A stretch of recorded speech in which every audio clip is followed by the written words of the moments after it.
அனைவருக்கும் பரம்பரை ஜோதிடர் பெருங்குளம் ராமகிருஷ்ணனின் அன்பின் வணக்கங்கள். எதேச்சியாக ஒரு நண்பர் அவர் என்ன பண்ணுறாருன்னா, தன்னுடைய ஜாதகத்தை அவருடைய அவர் என்ன பண்ணுறாருன்னா, தன்னுடைய நண்பர் ஒருத்தர் எதேச்சியாக ஜோதிடம் ஆரம்ப நிலையில் இருக்கார். அப்போ அவர்கிட்ட இவருடைய ஜாதகத்தை காமிக்கிறார். இப்போ இவர் பிறந்தது சிம்ம லக்னம், நம்ம நண்பர் பிறந்தது சிம்ம லக்னம். அவருக்கு 7ஆம் இடத்துல சனி இருக்குது. அப்போ அந்த ஜோதிட நண்பர், அந்த பார்த்த நண்பர், ஜோதிடம் பயிலக்கூடிய நண்பர், உனக்கு 7ஆம் இடத்துல சனி இருக்குது, நீ அவ்வளவுதான், அது நீ சிம்ம லக்னம் வேற, பகை கிரகம் 7ஆம் இடத்துல இருக்குது அப்படின்னு சொல்லி ஏதோ சம்திங்.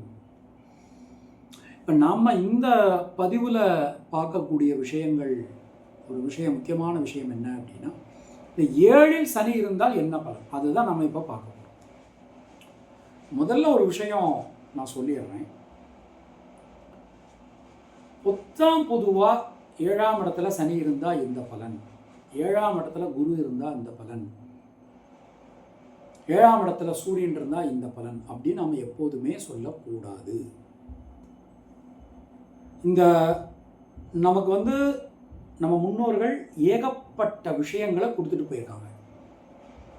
அதுவும் ஜோதிடத்தில் சொல்ல முடியாத அளவுக்கு சுரங்கம், ஒரு சுரங்கம் மாதிரி பல விஷயங்களை நமக்கு கொடுத்துட்டு போயிருக்காங்க. நாம் என்ன பண்ணுறோம்னா, மேலோட்டமாக எல்லா விஷயத்தையும் பார்த்து பார்த்து பார்த்து பார்த்து முக்கியமான விஷயங்கள் எல்லாத்தையுமே நாம் மறந்துடுறோம். அப்போது இப்படி இருக்கக்கூடிய ஒரு வேளையில் இந்த 7இல் சனி என்பது என்ன பலன் அப்படின்னு பார்க்குறோம். முதல் விஷயம், மேஷத்துக்கு சனி பகவான் பகை, ஆனால் 7ல் சனி இருந்தால் அந்த சனி உச்சமாக இருப்பார். சிம்மத்துக்கு சனி பகவான் பகை, ஆனால் 7ஆம் இடத்துல சனி பகவான் ஆட்சியாக இருப்பார். அப்போ கண்ணை மூடிட்டு சொல்லிட வேண்டியது, அப்படி யாரும் முடியாது. தயவு செய்து புரிஞ்சுக்கோங்க.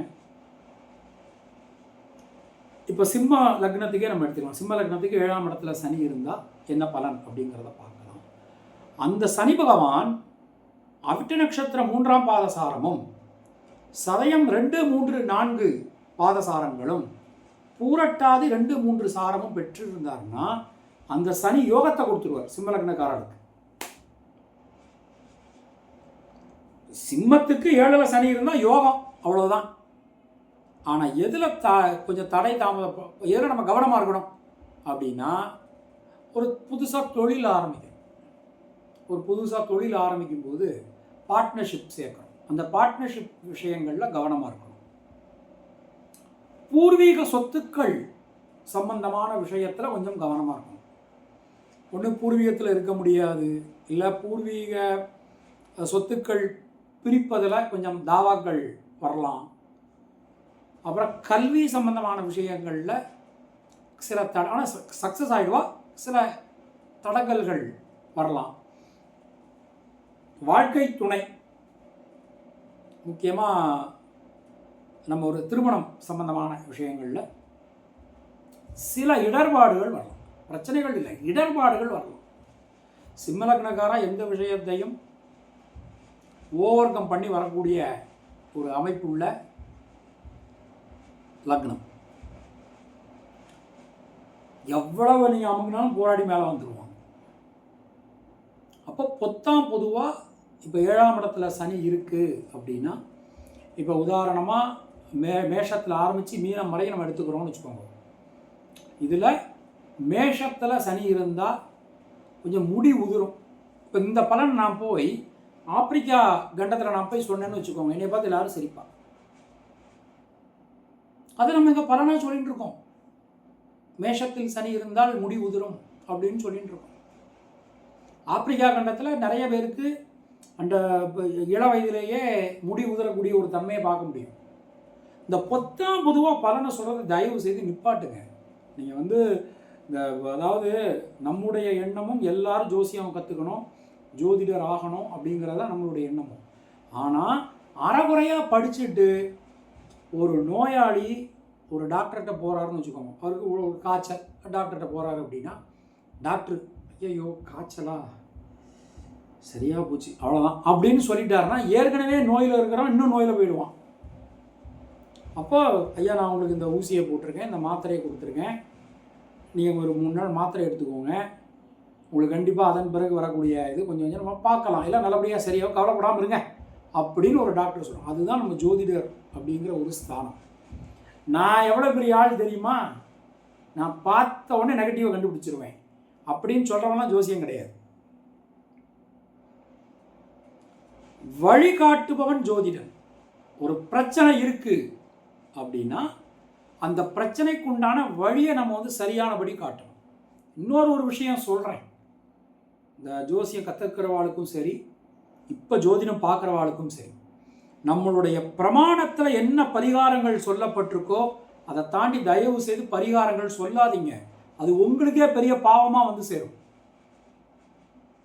சுடுகாட்டில் போய் உட்காந்து அன்னதானம் போடுங்க, சுடுகாட்டு பூஜையில் கலந்துக்கோங்க.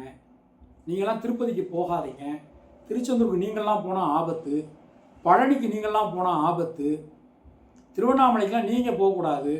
ஏன்னா நீங்கள் என்ன என்ன என்ன லக்னம், துலா லக்னத்தில் பிறந்தா திருவண்ணாமலைக்கு போகக்கூடாதுன்னு இப்போ கிளப்பி விட்டுருக்கேன். எதில் பிரமாணம் இருக்குது? இதை இந்த லக்னக்காரர்கள், அதாவது கோவில்கள் சம்பந்தப்பட்ட விஷயம் வந்துடுதுன்னா அங்கே ஆகமம் வந்துடும். நாம் ஜோதிடர், நாம் ஆகமம் படிச்சிருக்கோமா?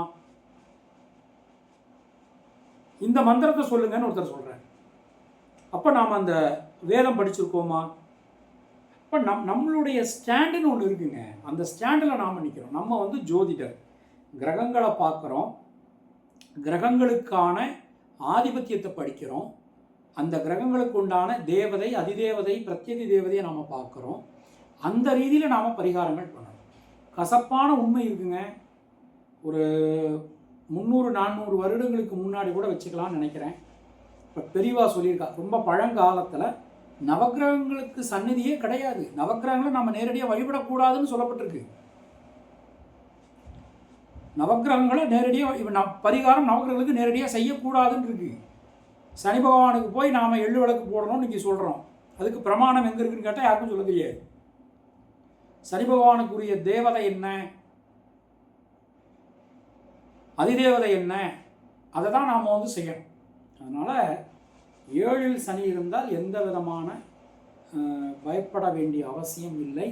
உங்கள் லக்ன பாதசாரம் என்ன, 7ஆம் பாவத்தினுடைய பாதசாரம் என்ன, 7ஆம் இடத்துல சனி பகவானுடைய பாதசாரம் என்ன, இவ்வளவையும் கால்குலேட் பண்ணிட்டு தான் நாம் பலன்களை சொல்லணும்.